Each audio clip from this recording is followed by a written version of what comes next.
Alright, what's up guys? So I got a video reaction request from Gothic and it's called How AI Uses Our Drinking Water by BBC World Service.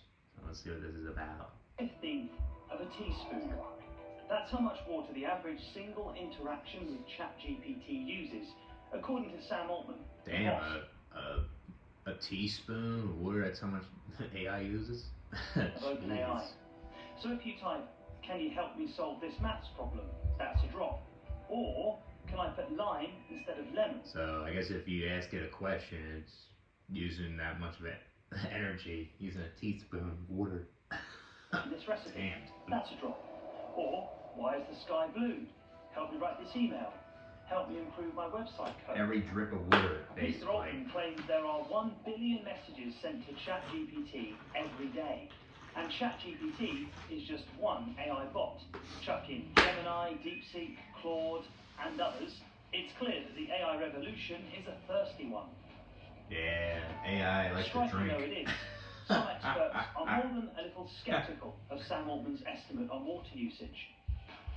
That's At crazy this though. point, there was just not enough information for me to agree with or trust the number.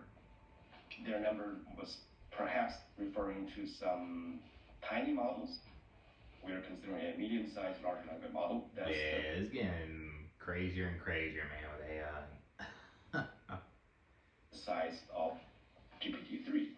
Basically, if you write an email or ask some questions, if you have 10 to 50 queries, you're going to be consuming roughly 500 milliliters water.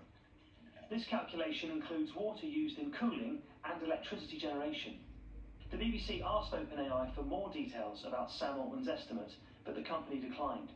Either way, it's clear AI uses a lot of water. But why? Every time you send a prompt to an AI, it has to run complex calculations to understand and respond. This work is done by the most powerful and specialized computer chips in the world, housed inside enormous data centers. Even before users can send prompts, the training process for the models uses the chips to carry out intense work. And all that extra power means the hardware can overheat and become damaged if not cooled properly. Most data centers use air cooling systems, which was fine until AI came along. But now, because these data centers and the infrastructure that's going in is so much more energy intensive, there are liquid cooling approaches that are now being implemented. For liquid cooling, the water must be clean to prevent bacteria. Yeah, because if you have like murky water, it's probably gonna have problems and malfunction or something. Can't have like bacteria in there, I guess, either. Growing or clogs and corrosion in the system, which means using mostly drinking water. Here's how the most common liquid cooling process works. It begins by piping coolant over the processing chips within the servers. This cooling liquid absorbs the heat and takes it away from the electrics to a heat exchange unit. Water is used to reduce the temperature of the coolant. The coolant then recirculates back to cool the servers. Meanwhile, the now hot water is piped to cooling towers, where a combination of fans and water vapor dissipate the heat, cooling the water. Yeah, that's crazy, man, how they make the AI work right there with just water. Some of the water evaporates in that process, while the rest is recirculated through the cooling process several times before being discharged back into the nearby water source. Overall, up to 80% of the water evaporates. What it means is that this type of water is gone and that we are extracting water from a water circuit that is necessary for irrigation, for human consumption and hygiene. Communities around the world concerned about data centers putting stress on water sources and electricity grids are pushing back. Protests have been held in Spain, India, Chile, Uruguay, and parts of the US. And it's not just the operations within the it'll cause some problems, that's for sure. Data center that need water. Generating the electricity to run them requires a lot of water too, because power plants like coal, gas, and nuclear heat water to create steam, which drives a turbine. The International Energy Agency has said electricity demand for AI-optimized data centers is expected to increase by 400% by 2030 to 300 terawatt hours. That's roughly the electricity consumption of the whole of the UK for a year. And aside from electricity, water is also needed when manufacturing the semiconductor chips used to run AI. Yeah, maybe we'll run out of water. Humans trying to destroy ourselves with this.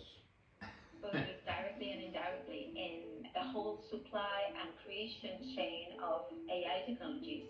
It is used for the refination of the critical raw materials that are needed to create the hardware of AI.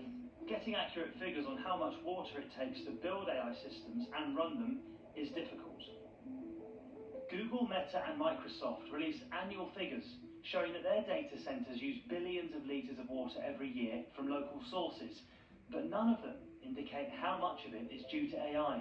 Most tech giants recognise the impact it's having, many including Google. Yeah, they probably don't want to tell you. That's probably a secret.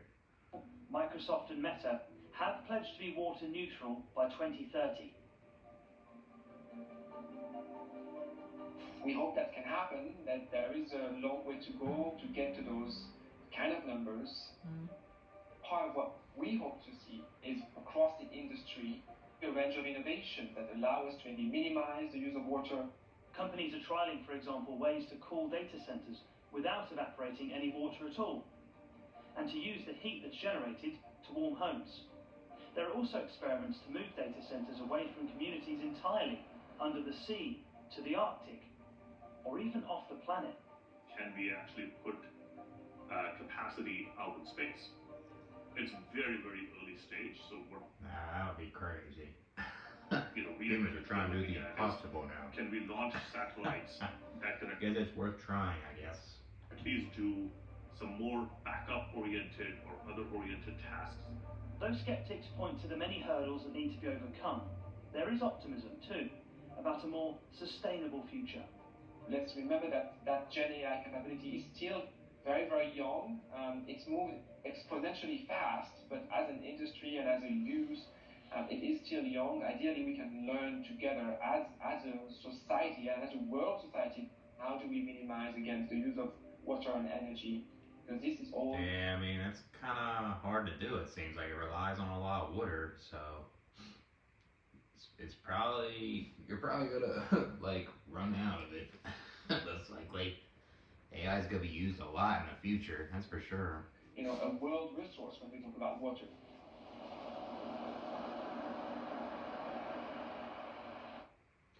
Yeah, I guess that's it for this video. Yeah, I never knew it was run by water. Every teaspoon, pretty much every question you ask, it's basically using that much energy from it, Yeah, I guess we'll be running out of water, possibly. It could be a problem. Could be scarce.